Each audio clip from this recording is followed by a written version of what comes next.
Dude, so much to talk to you about. First and foremost, I was kind of blown away because I was at the House of Blues show last week, and you walked by me, and I was staring at you and staring and going, God, that guy looks familiar. And then come to find out your whole history and who you are, and how many other times I've seen you with In the End and everything else. But let's dig into all three phases of your life, and I guess let's start with Pistols at Dawn, since that's kind of where I started out. How was that tour? Just wrapped up going out with Alter Bridge and Mammoth WVH and caught the show at House of Blues, which was fantastic. But you tell me, how would that tour go for you? Dude, first of all, so I joined Pistols not too long ago. Their original singer left, and I filled in at the last moment. Basically, all these things were going down with Pistols at Dawn, and I got a phone call, and I was like, "Hey," it was Adam, the drummer, and he was like, "Hey, we have 3 months worth of tours, and you have you have 3 months worth to learn a whole catalog of music if you want to do this tour with us." And Wow. so I said, "All right, dude, like I listen to the music and the music is hot. I really like it. It reminds me of Alice in Chains and Stone Temple Pilots and all the bands that I used to grow up with." Yeah. And so, huge fan of it. So I jumped in my studio, I started learning the catalog, and then we literally hopped on the road. We did a November tour. We just did radio the whole entire month. And then we jumped on Alter Bridge March. When was that? March 3rd. We jumped on Alter Bridge, ran for 4 weeks, and it's been incredible, dude. Like the guys from Alter Bridge are amazing. They're super cool. They're just down to earth dudes. And this was a situation where I knew we were going to have to win over the audience because we're performing for Alter Bridge's audience and Yeah. Mammoth WVH audience. Yeah. And so I wasn't sure how it was going to go down, but by the third song, we've got people's hands in the air. We have people singing a lot. Like it was legit, and it was really, really fun. And I had a blast, man. That's awesome, man. What an incredible show and lineup. And I was really blown away by Wolfgang Van Halen. I mean, dude, the voice, the playing. I mean, he's even got the stage banner down. Like he's got it all. I didn't even realize how good of a singer he was. Like, obviously, he comes from a musical family, so he's Right. got to be good at guitar. But dude, his voice is incredible, man. Yeah, that's what stands out to me first is the voice. It's voice first and then guitar playing second. Agreed. I mean, same. Miles Kennedy, the last night we were on stage, we were in Reno. The last night we were on that tour in Reno, Miles Kennedy he says, legitimately one of my favorite authentic bands right now is Mammoth WVH. And I totally agree. One of the best rock bands around. Yeah, I cannot wait for that second album to see his career blossom, man. He's the future right there. He's actually super entertaining too. So watch the latest YouTube video Oh of yeah. the newest music video. Yeah, another He's like he's hilarious, dude. sweating it out and trying to do the Yeah, finger tapping at the beginning. And then that coming was in at the good. end, the drummer, that was hilarious, man. Love So that he good. gets to show off his sense of humor with that. But going back to you and Pistols, man. So is that you on the new album Ascension? Nope. No, I mean Ah, the album got recorded. The singer had to leave, and I took over vocal duties like not 6 or 7 months ago. So it's honestly a completely different lineup. The original drummer, the original guitarist are still there, but the new lineup consists of Will James, who is the lead guitarist. He's 22 years old. He's a guitar virtuoso, and he kicked. If you saw the show, he kicked off the set with a minute and a half guitar solo. oh, I missed that. Damn. It's incredible, and we just wanted to put him out there because literally, like he can hold his own with the best, especially on this card.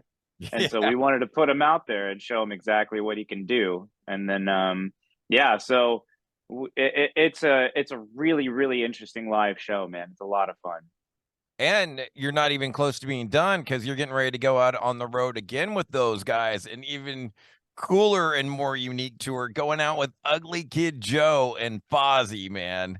I don't Yeah, I don't know who I would be more excited for out of those those two bands. I mean, for different I'm reasons. a I'm a huge wrestling fan. So I'm Okay. super excited to go out with Chris Jericho, and that's going to be a lot of fun. I have never seen Ugly Kid Joe live. It's Yeah, me neither. been what 20 years since they toured in the U.S. Yeah, something like that. Crazy. So I know that this is going to be a wild ass tour because of those two bands. Like this is going to be the complete opposite of the Alter Bridge Mammoth tour. Yeah, Like this yeah. is going to be wild. And the fact that there's smaller venues and more intimate venues, I think, 800 to 1,000, maybe 1,200. Like this has the ability to get very wild very fast. I cannot wait, man. And I know you got to be stoked. And you said you're a big wrestling fan. Do you catch Mania this weekend? Or are you going to catch up on it? Funny story. So I'm on a flight back from Reno. We did our last show. I'm flying back to LAX and I'm flying over WrestleMania over Over Inglewood as SoFi. it's happening for SoFi. And I could see the fireworks and the lights going off and everything. I'm just looking down like, man, Who's getting body slammed right now? Who am I? What am I missing? that was probably Cody Rhodes. Don't ruin it for me. I'm only through day one, man. I only I got won't even ruin it for you. it's so much, but so awesome at the same time. And and yeah, you're going to be out there with Chris Jericho. I mean, I'm sure just Yeah. tackling him with stories and questions and try not to get on his list. And Hey, man, if he pile drives me, I'll be happy. and then of course Ugly Kid Joe, man, too. I mean, those great songs so long ago. And then the singer for that band has a little side hustle too. He's in another project called the Wedding Band. Do you know No, about I that? didn't know that. No, no. Whitford Crane is his name. He's in a Right. band Okay.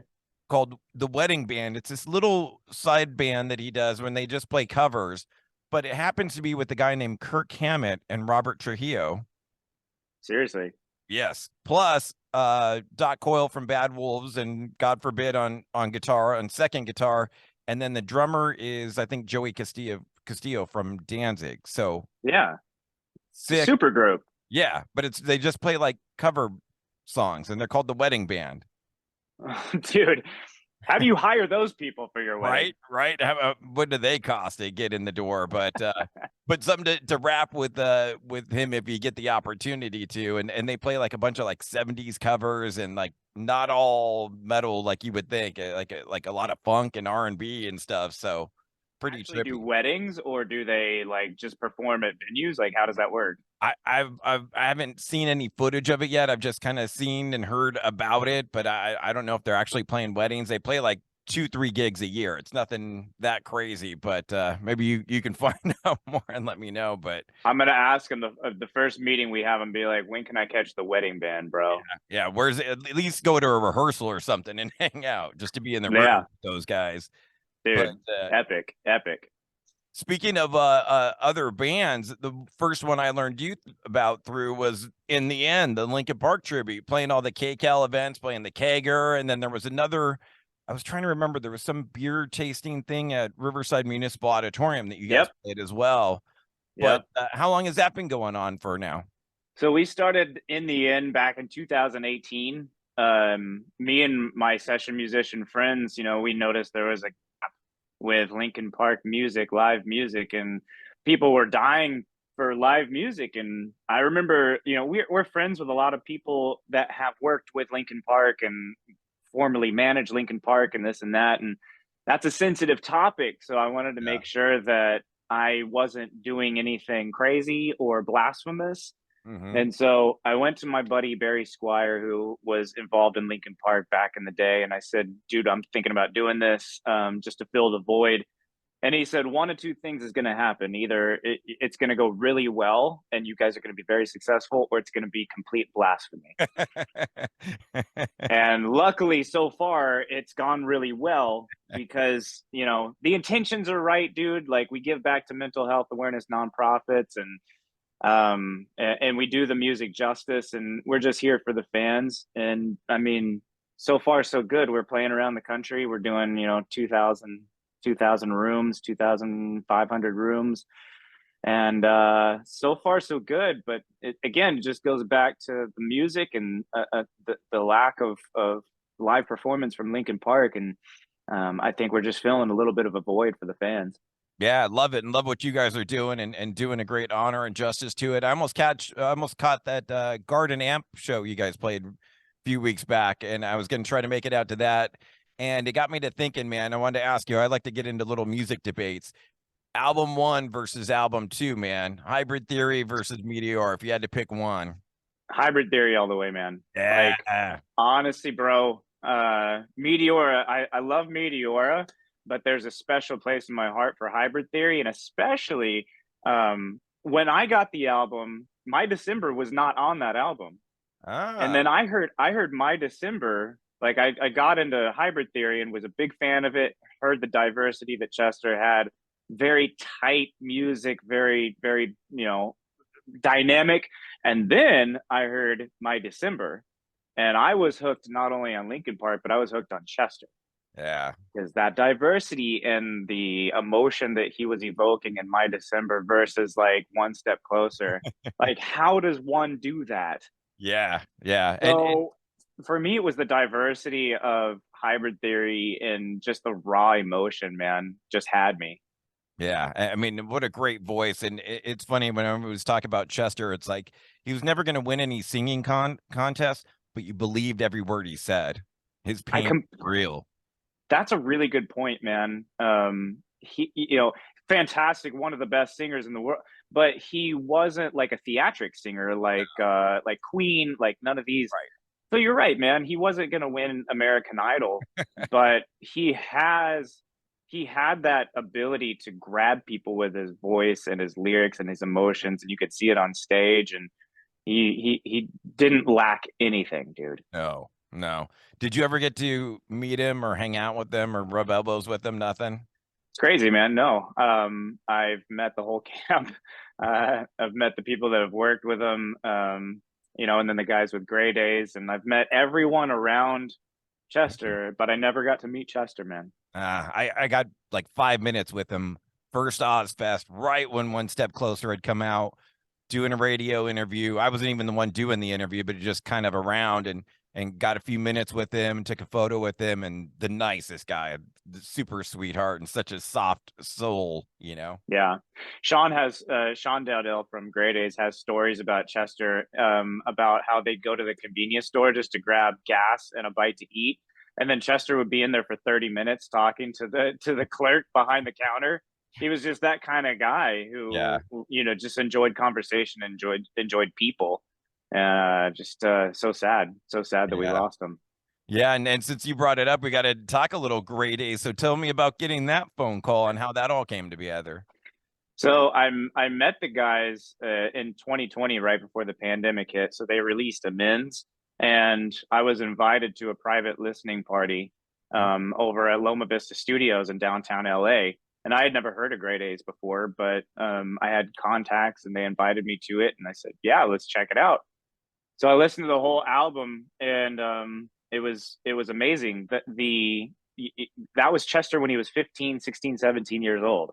So Mm. he's still finding his voice, but he also had this soul, like this R&B, this soul kind of vibe to him that didn't translate to Linkin Park, and it was very, very unique to Gray Days. And I just got hooked on it. And Sean and I exchanged numbers, and we just kind of texted every now and then for the next 3 years. And then in November of 2021, I just got a phone call, and he said, it was Sean, and he said, "I'm thinking about doing something live, and I can't think of anybody else that I'd want to do it with other than you." Wow. And I said, "Dude, that means everything to me, and let's respect the project, and let's take it slow, and let's see how the fans react." And so I had to keep it a secret for like 3 months, and I've been flying in and out of Phoenix working with these guys. And we got in the studio, and we just started rapping, and it was so good, and it just fell together so quickly, man. And so we booked U Fest, and we have yet to do it. We have yet to perform live with me as fronting, guest fronting Gray Days. But I couldn't be happier, dude. It's an amazing honor. Well, it's a huge honor, yeah, like you said, and a commitment to your voice and your performance within the end. Obviously, they know you got the goods to do it. Is there plans to do more than that, or just kind of taking it one gig at a time? So we announced U Fest, and all of a sudden my management started reaching out to me like, hey, I've got offers on the table. Do you want to look at them? And so I went to Sean and the boys and I said, here are the offers. And, we are all being as extremely careful and respectful of the project as possible. Right. And we looked at a few of the offers and we said, okay, so the two shows that we would do would be in California. They'd be headlining shows doing almost the whole entire catalog. And so we booked two shows. It's going to be August 18th at the Canyon Agora Hills. Okay. And it's going to be August 19th at the Canyon Montclair. Beautiful. So these are the only two headlining shows booked. We want to keep it special. We want to keep it respectful of the project and Chester's original intention of it. So we're literally, as of right now, it's just these two headlining shows in California at Canyon Club Agora Hills and Canyon Club Montclair. Beautiful, out in the IE.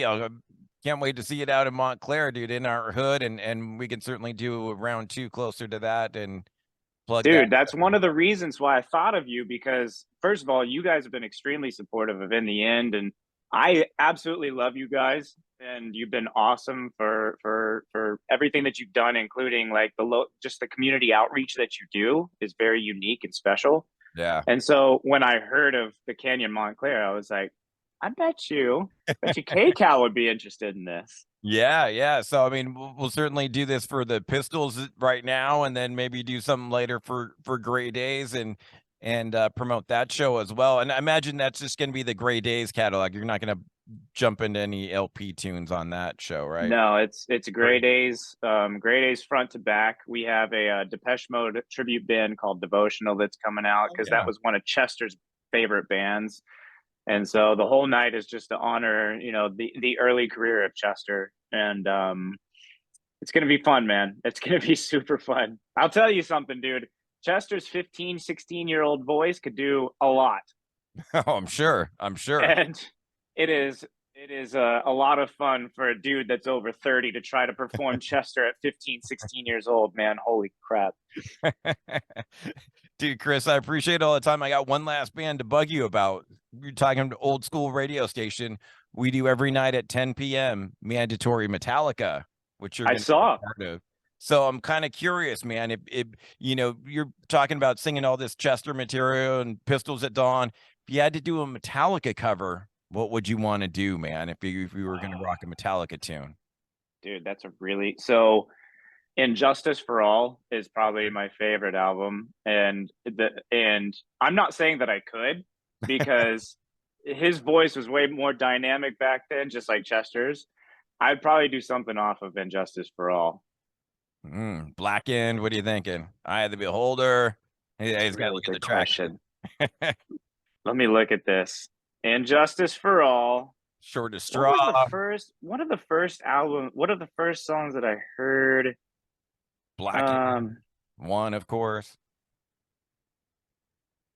I'd go for Blackened. Check this shit. This is sorry. With the big fade in. This was on, so I hold on a second. I was probably 12 or 13 years old, living in Dallas, Texas, and Dallas had a radio station called The Eagle. And The Eagle had mandatory Metallica, just like you have it. Right.